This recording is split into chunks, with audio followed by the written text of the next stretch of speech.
ธงชาติลาวแม่นสัญลักษณ์ของประเทศลาวคือศักดิ์ศรีของคนลาวแสดงถึงความเป็นเอกราชเป็นสิ่งยึดเหนี่ยวจิตใจของคนภายในชาติให้พร้อมกันรักษาความเป็นปึกแผ่นของประเทศให้ยืนยงตลอดไปก่อนจะมาเป็นธงสามสีหรือธงวงเดือนที่ปลิวสะบัดแสดงความเป็นเอกราชของชาติลาวคือทุกมื้อนี้เฮาเคยนำใช้ธงแบบใดมาก่อนมื้อนี้แม่เฒ่าจะมาเล่าสู่ฟังประวัติศาสตร์ของชาติลาวเริ่มนับตั้งแต่การกำเนิดของอาณาจักรลาวลันซางภายหลังที่เจ้าฟังงุ่มได้ท่อนโฮมเอาหัวเมืองน้อยใหญ่โฮมเข้ากันเป็นอาณาจักรหนึ่งเดียวที่กว้างใหญ่ไพศาลในปี 1353 โดยมีชื่อว่าอาณาจักรลาวลันซางและหลังจากนั้นก็ได้มีองค์กษัตริย์ลาวหลายๆพระองค์ปกครองสืบต่อกันมาหลายร้อยปีจนมาถึงศตวรรษที่ 17 ภายใต้การปกครองของเจ้าสุริยวงศาธรรมิกราชกษัตริย์ผู้ปีศาจสามารถที่โดดเด่นของลาวล้านซางเป็นองค์กษัตริย์ที่ปกครองยาวนานที่สุดได้นำพาอาณาจักรก้าวขึ้นสู่ยุครุ่งเรืองศรีวิไลย์ที่สุดเอิ้นว่ายุคค่ำของอาณาจักรลาวล้านซางซึ่งด้านการค้าก็ได้มีการแลกเปลี่ยนค้าขายอย่างกว้างขวางจนไปถึงดินแดนของชาวตะวันตกด้านการศึกษาวัฒนธรรมก็ได้รับการส่งเสริมขยายตัวและด้านกฎหมายก็มีความเคร่งครัดเป็นที่สุดแม้นกระทั่งลูกชายของเพิ่นเองที่เฮ็ดผิดต่อกฎระเบียบบ้านเมืองเพิ่นก็ได้สั่งประหารเพื่อรักษาความศักดิ์สิทธิ์ของกฎหมายภายหลังที่เจ้าสุริยวงศาสิ้นพระชนม์อาณาจักรลาวล้านซางก็ได้เกิดมีความปั่นป่วนวุ่นวายอยู่หลายปีเนื่องจากเพิ่นได้ประหารลูกชายของเพิ่น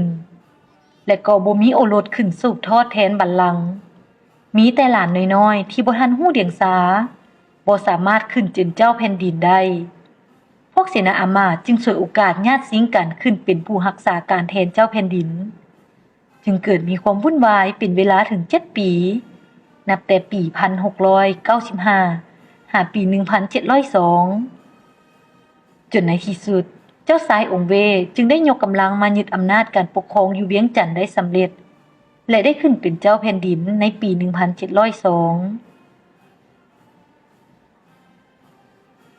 เจ้าชายองค์เวปกครองอาณาจักรลาวล้านซางได้เพียง5ปีอาณาจักรลาวล้านซางที่เคยกว้างใหญ่ไพศาลมาเป็นเวลา344ปีมาถึงปี 1707 ก็ได้แยกออกเป็น2อาณาจักรคืออาณาจักรล้านซางเวียงจันทน์และอาณาจักรล้านซางหลวงพะบางอาณาจักรล้านซางเวียงจันทน์ภายหลังแยกออกเป็น2อาณาจักรแล้วมาฮอดปี 1765 ก็ได้ตกเป็นหัวเมืองขึ้นของพม่าจนมาฮอดปี 1777 รวมเวลาเป็นเวลา11ปีจนมาฮอดปี 1778 ก็ได้ตกเป็นหัวเมืองขึ้นของสยามและในส่วนที่ตกเป็นหัวเมืองขึ้นของสยามก็ได้นำใช้ทุ้งผืนผ้าสีเหลืองซึ่งเจเบื้องซ้ายของทุ้งจะเป็นรูปสร้างเผือกซึ่งเป็นทุ้งของสยามแสดงถึงการเป็นประเทศหัวเมืองขึ้นและในช่วงเวลาการตกเป็นหัวเมืองขึ้นของสยาม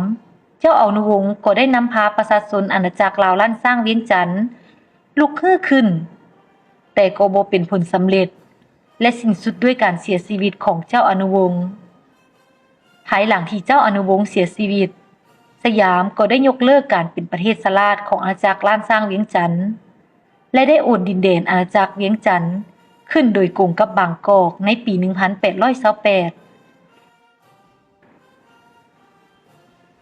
ถือเป็นการสิ้นสุดของอาณาจักรเวียงจันทน์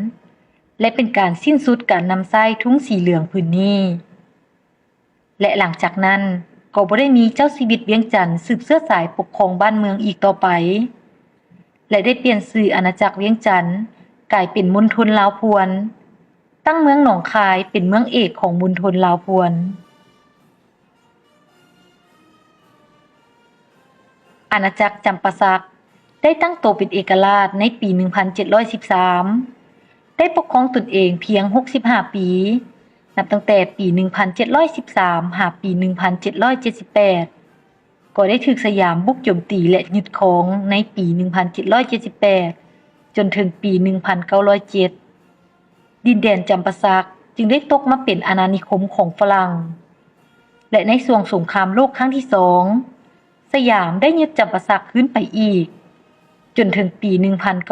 1946 สยามจึงได้ส่งมอบดินแดนจำปาสักคืนให้แก่ฝรั่ง โดยในเวลานั้นบ่มีผู้ใดเป็นผู้ปกครอง มีแต่เจ้าบุญอุ้มเป็นผู้รักษาการแทน เวลานี้ฝรั่งจึงฉวยโอกาสที่เจ้าบุญอุ้มยังบ่มีตำแหน่งอย่างเป็นทางการ จึงบังคับให้สละยศสั้นศักดินาที่เป็นเจ้าแผ่นดินเมืองจำปาสัก เหลือเพียงเป็นผู้กวดการราชการแผ่นดินแห่งลาซาอาณาจักรลาว ซึ่งฝรั่งได้รวมเอาพื้นแผ่นดินลาวทั้งหมดเป็นอาณาจักรเดียวกัน เอิ้นว่าลาซาอาณาจักรลาว โดยมีเจ้าศรีสว่างวงศ์เป็นเจ้าแผ่นดิน และนี่ถือเป็นการสิ้นสุดอาณาจักรจำปาสักและอาณาจักรหลวงพระบาง ในเวลาที่อาณาจักรจำปาสักปกครองตนเองเป็นเอกราชนั้นได้นำไส้ทุ้งผืนผ้าสี่เหลี่ยมสีฟ้าที่มีสัญลักษณ์เป็นหมามีปีกยืนอยู่ก้องมหาเศรษฐศาสตร์7ชั้นทั้งลุ่มมีฐานสี่เหลี่ยมและมีฐานดอกบัวห้องหับภายหลังสิ้นสุดอาณาจักรจำปาสักทุ้งผืนดังกล่าวนี้ก็ได้ถูกยกเลิกไปในตัวอาณาจักรล้านสร้างหลวงพระบางหรือเอิ้นย่อว่าอาณาจักรหลวงพระบางได้กำเนิดขึ้นในปี 1707 โดยเจ้ากิ่งกิษราชผู้เป็นหลานของเจ้าสุริยะวงศาธรรมิกราชที่ได้ไปลี้ภัยอยู่เมืองพงนั้นได้ขอกำลังจากกษัตริย์ลือ12 พรรณามาช่วยตีเอาเมืองหลวงพระบางแล้วก็ได้ตั้งโตเป็นกษัตริย์ปกครองหลวงพระบางองค์ทำอิฐแล้วได้แยกหลวงพระบางเป็นอาณาจักรหนึ่งที่เป็นเอกราชปกครองตนเองนับตั้งแต่แยกออกเป็น2อาณาจักรในปี 1707 จนฮอดฝรั่งเข้ามาปกครองในปี 1893 อาณาจักรล้านสร้างหลวงพระบางได้นำไส้ทุ้งสี่เหลี่ยมผืนผ้าสีแดงที่มีรูปสร้างเอราวัณ3เสียนยืนเทิงแทน5สั้นอยู่ก้องมหาเศรษฐศาสตร์9สั้นเป็นสัญลักษณ์แห่งอาณาจักรหลวงพระบางต่อมาเมื่อฝรั่งเข้ามาปกครองในช่วงปี 1893 หาปี 1954 ในฐานะอาณาจักรหลวงพระบางเป็นหัวเมืองขึ้นหรือเป็นประเทศอาณานิคมก็ได้นำไส้ทุ้งผืนผ้าสีแดงมีรูปสร้างเอราวัณ3เสียนสีขาวยืนอยู่เทิงแทน5สั้นอยู่ก้องมหาเศรษฐศาสตร์9สั้นและมีธงชาติฝรั่งขนาดน้อยอยู่ทางซ้ายมือเบื้องเทิงของธงจะคือกันกับธงของอาณาจักรเวียงจันทน์สมัยที่เป็นหัวเมืองขึ้นของสยามและธงผืนนี้ก็ถูกนำไส้เป็นธงแห่งราชอาณาจักรลาวในเวลาต่อมาหลังจากการยึดอำนาจ23 สิงหา 1945 มาถึงวันที่ 12 ตุลา 1945 ในการประกาศเอกราชครั้งนับอิฐของคณะรัฐบาลลาวอิสระจึงได้มีการออกแบบและประกาศใส่ธงม้งเดือนจุดประสงค์ของคณะรัฐบาลลาวอิสระที่ต้องได้นำใส่ธงแบบใหม่ก็เพื่ออยากลบล้างห้อมห้อยความเป็นหัวเมืองขึ้นของสยามฝรั่งและพวกลาวเมืองขึ้นทั้งแบบเก่าและแบบใหม่เป็นการประกาศความเป็นเอกราชและการเป็นดินแดนอันหนึ่งอันเดียวและเพื่อรักษาความเป็นลาวไว้และหลังจากนั้น6 เดือนต่อมาโดยได้รับการสนับสนุนจากเจ้าชีวิตศรีสว่างวงศ์ที่ยอมให้ฝรั่งเข้ามาเป็นประเทศอารักขาเฮ็ดให้ฝรั่งกลับเข้ามาปกครองลาวเป็นครั้งที่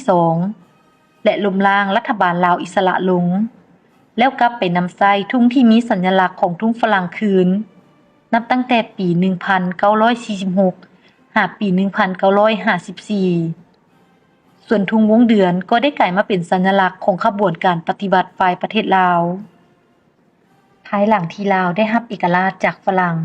ในปี 1954 ลาวเฮาจึงได้ปกครองตนเองด้วยระบอบประชาธิปไตยโดยมีเจ้าชีวิตเป็นประมุขรัฐจึงได้ประกาศนำไส้ทุ่งผืนผ้าสีแดงที่มีรูปสร้างเอราวัณ3เสียนสีขาว ยืนอยู่เทิงแทนหาสั้นอยู่กองมหาเศรษฐศาสตร์โดยที่บ่มีรูปทุงของฝรั่งอยู่เจซ้ายมือคือแต่ก่อนและเมื่อประเทศชาติเดินทางมาฮอดช่วงเวลาการเปลี่ยนแปลงที่สำคัญก็คือการเปลี่ยนแปลงระบบการปกครองแบบราชาธิปไตยมาเป็นระบอบประชาธิปไตยและก็ได้มีการสถาปนาเป็นประเทศสาธารณรัฐประชาธิปไตยประชาชนลาวขึ้นในวันที่2ธันวาปี1975และในมื้อเดียวกันนั้นทุ่งวงเดือนก็ได้ถูกรับรองและประกาศนำใช้อย่างเป็นทางการนับตั้งแต่มื้อนั้นจนฮอดปัจจุบันนี้